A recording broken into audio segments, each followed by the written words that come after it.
au moins un tiers des entreprises et des employés de la commission paritaire 200 ont été touchés au minimum un jour et parfois beaucoup plus par le chômage temporaire. Alors ce qu'on a vu dans le métier de la formation, mais comme dans tous les métiers, il y a eu le passage au télétravail, le passage à l'e-commerce, et on pourrait se dire, c'est facile, il suffit de transformer toutes les formations présentielles en formations digitales. Proposer des formations digitales, ce n'est pas simplement mettre un formateur devant une caméra. Et donc ce que nous avons fait, nous avons pris notre temps pour, avec les formateurs, repenser les formations, repenser la démarche digitale, les former à l'utilisation du digital et petit à petit amener nos clients, amener les participants à aller vers le digital.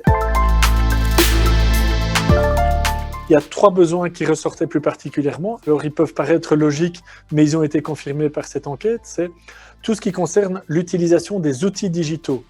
Du jour au lendemain, tout le monde a dû se retrouver à utiliser Teams, à utiliser Zoom, à utiliser tous les outils digitaux. C'est pas nécessairement évident pour ceux qui n'avaient pas l'habitude du télétravail. Deuxième besoin, c'est tout ce qui concerne le travail à distance. Pas uniquement dans l'utilisation des outils digitaux, mais repenser sa manière de communiquer, repenser par exemple une démarche commerciale. Et troisième besoin, c'est tout ce qui concerne le bien-être.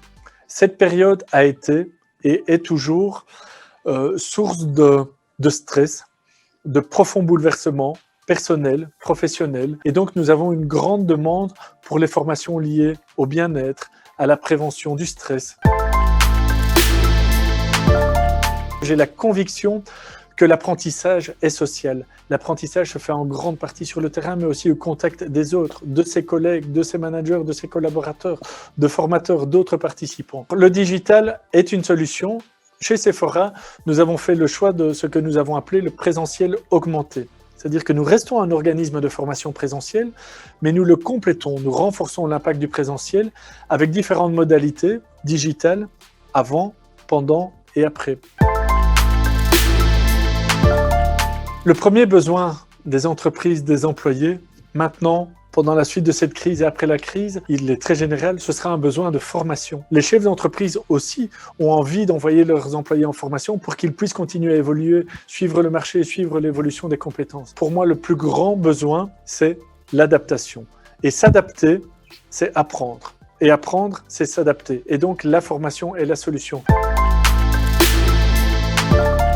Personnellement et au nom de Sephora, ravi de l'initiative Digital City, du développement de l'infrastructure, du bâtiment à Delta.